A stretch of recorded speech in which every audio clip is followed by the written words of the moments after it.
Hey, this is Netty with Rocket Powered Sound. In this video, I'm going to be showing you very easy ways to make beautiful chords and melodies. Let's dive straight into it. Okay, so we're going to be going over a songwriting tip that I'm going to call drone type chord progressions. So if you know what a drone is, it's basically like when you have like just a really long sustained like chord almost. So let's just like lay one out real quick so you know what I mean. Like let's just do like an F minor chord, right? Okay, so we got an F minor chord here. If we just like repeat that over and over again and then just add like a reverb to it, you'll kind of maybe get an idea of what I mean. So this is what I would consider a drone. Essentially just a pad. But what we're going to be doing is we're going to be taking this without the reverb, right? And we're going to be using it to create a really interesting vibe that it's just going to be very strong and clear cut. And I have two examples that I'm going to show for you, and then we're going to make our own at the end of this video. So let's get straight into it.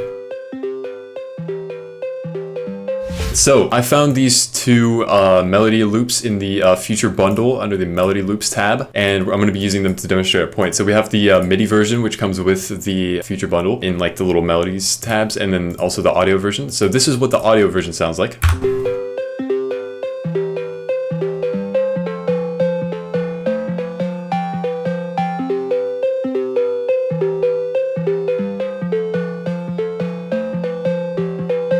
And then we have just the MIDI here for convenience.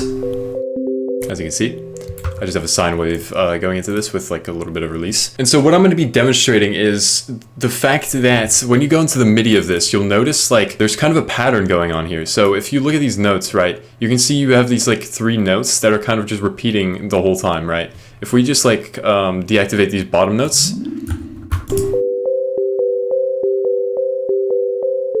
aside from like these little variations here, it's pretty much the same thing, just repeating over and over again. Like we can kind of consider this to be this same note as well, because if you lower it an octave, it's again the same note, right?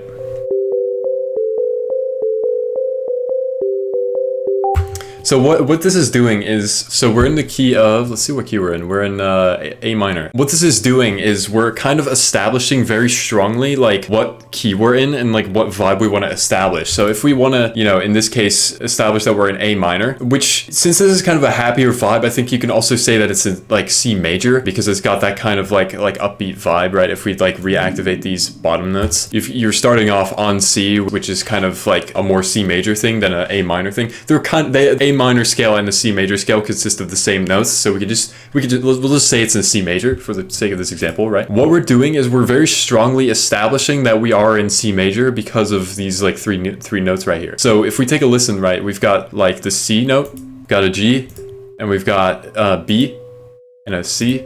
And now when we put this in like one chord, it sounds like this.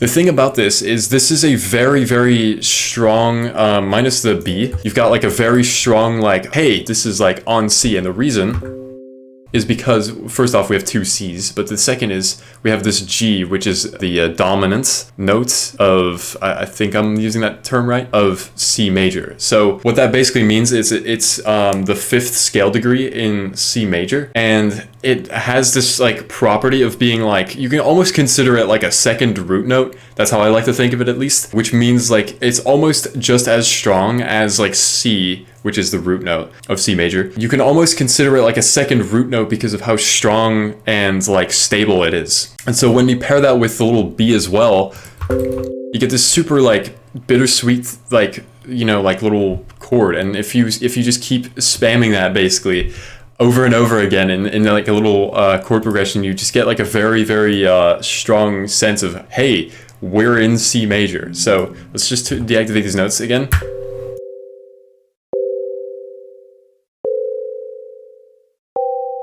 It's just very stable, but while still implementing that flavor of like melancholy almost with that B note, which is one semitone below the root note, which is C. So we're landing on B. And so yeah, that's kind of creating this like really cutesy vibe. We're in C major. We've got these like super steady notes, and that's what I'm considering a drone type chord progression, because we're taking these three notes that we're repeating over and over again, and then we're adding like these little like bass notes underneath. That's creating a chord progression, right? Hence the name drone chord progression. So if I play this back for you, you'll notice just these, like, if you just listen to these like bottom notes.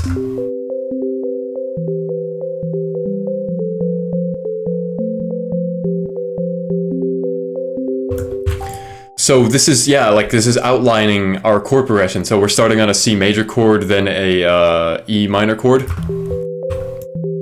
We're not really doing that. I mean, there's probably like a more complex way of saying it, but like it is kind of establishing the chord progression that we've got going on, right? We're going to technically an E minor chord, then a G major chord, yeah, F major chord, etc., right? Like we're kind of playing out a chord progression just only using the bass notes. We're like suggesting that there's a chord progression without actually putting it there. Let's see what happens if we were to like make this into a full chord progression, right? Like let's just deactivate these notes for just temporarily, and let's just go into C major.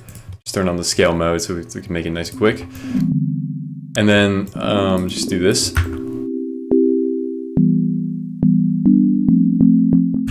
And let me just reactivate these notes actually. Change my mind. So if we play this now.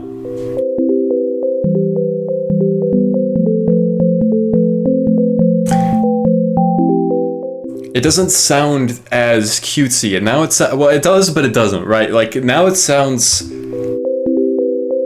ever so slightly more melancholy in my opinion, and like that's what you kind of get when you do more than hint at the chord note. It goes from being like kind of like a little cute music box thing to like suddenly like, oh, it's like you could almost play it on a piano, kind of, like, you know what I mean? Because like I think a music box like doesn't, I think you can only play like one or two notes at the same time, right? With a piano, it's like, you know, you can play like theoretically like 10 or something notes at the same time. So we're just hinting at those bass notes there, and that's what's going on in this lullaby melody loop, again from the future bundle. So let's move on to the next one. We've got the hypnotize melody loop, again from the same place, from the melody loops in the future bundle. So this is what it sounds like.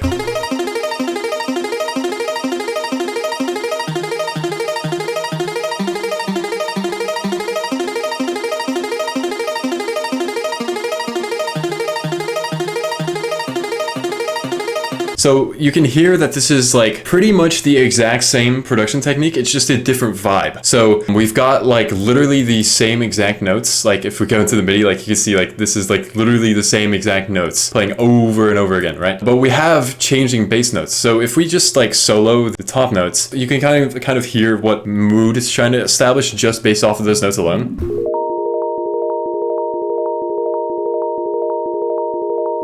Almost like villainous vibe. I don't know how you put it into words. I guess that's the beauty of music, is that you don't have to put it into words, right? But yeah, it's got these notes underneath it, and that's the only thing that's making a chord progression at all out of this, right? Like otherwise it just wouldn't progress. It would just be like an arpeggio. But that I would consider it more than an arpeggio, because you've got like, you know, the bass notes going on as well.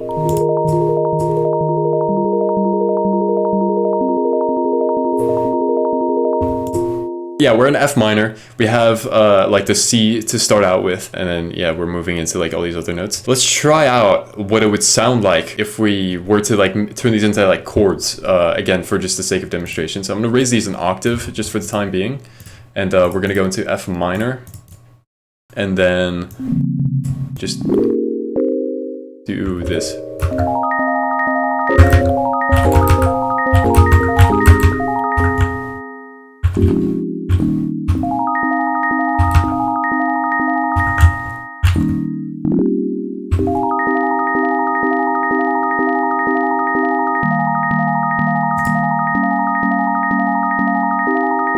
I think am I doing this wrong?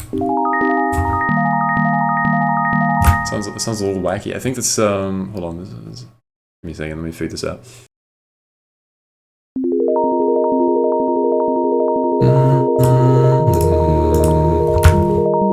Oh, okay, that's why.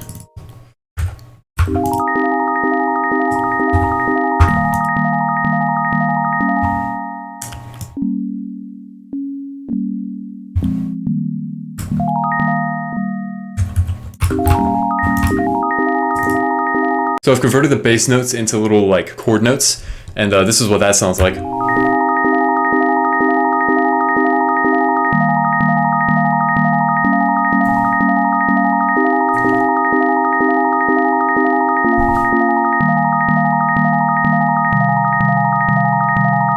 So originally it sounds great because we're suggesting the chords, not like actually establishing them, right? And that's the beauty of this is you've got so much context for what scale you're in based off of like the arpeggio notes up here, but then like you have like so little context for the bass, but your brain still like kind of fills it in, and it knows what like chords you're trying to play. So as soon as you bring them back in, now it sounds weird because and the reason is because the bass notes follow like kind of an unorthodox like chord structure almost, because of this like this last note or this last chord especially.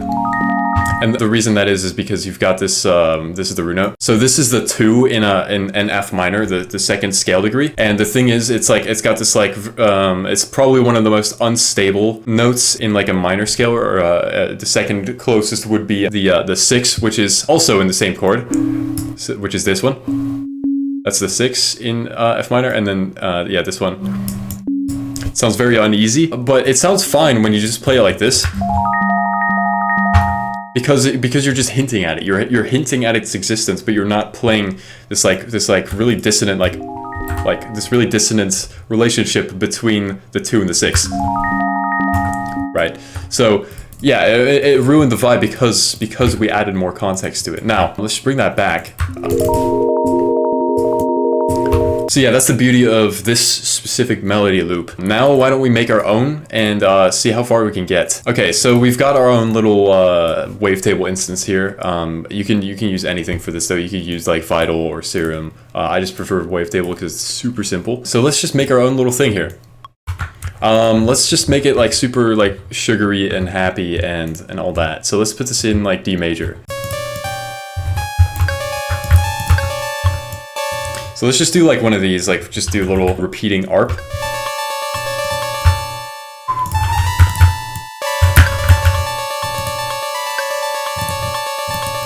It's phasing a little bit, so I'm gonna put it to like the noise mode. Could be any of the unison modes, but it kind of like overlaps a bit weird and then causes some like weird note issues. Anyway, that's not important. So we've got a lot of release on this, which means that the notes are kind of overlapping, and that's also causing like a bit of like chords to form, which I really like doing. Like if we turn the release all the way down. Now it's very lame, but you know, you turn it back up. Nice. That's kind of the trick to this, is you have to kind of make the notes overlap sometimes, to get that you know, to sound very nice. So anyway, get this really nice arp. Let's just start adding bass notes. So I'm thinking we go like da, da, da, da, da.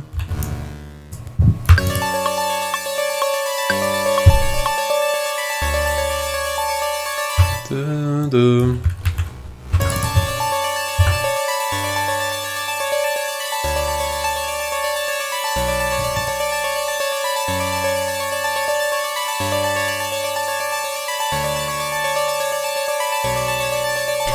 It's so easy to make just like beautiful like little chord progressions like that, and we can take it a step further, right? We could like add a bunch of effects to just like the art part, and then like leave the bass line out of it. And the reason I want to do that is so I'm thinking of adding like a bunch of effects to make this like more sparkly. But if we add it to the bass, then it's gonna sound a bit weird, I think. Let's just remove these for now, and then get the arp out of there. And so what we're gonna do is we're just gonna add a ping pong delay. Just leave it as is, maybe turn it down a bit, and then add a so this is what that sounds like.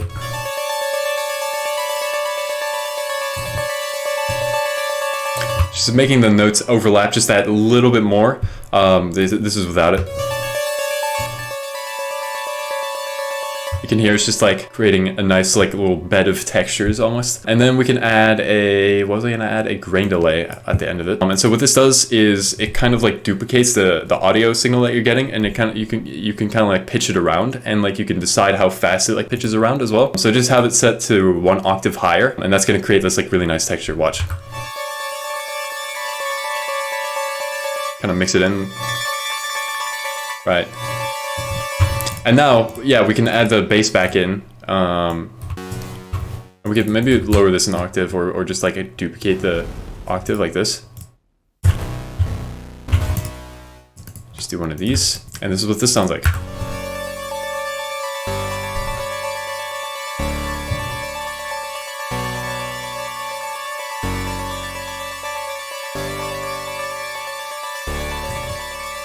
Very pretty.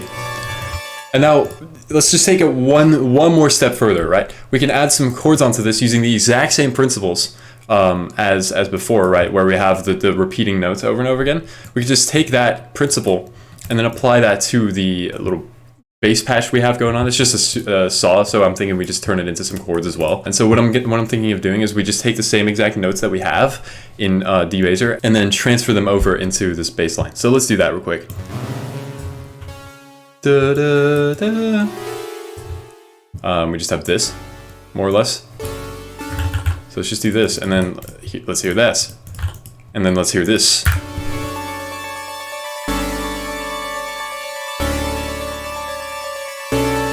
Ooh.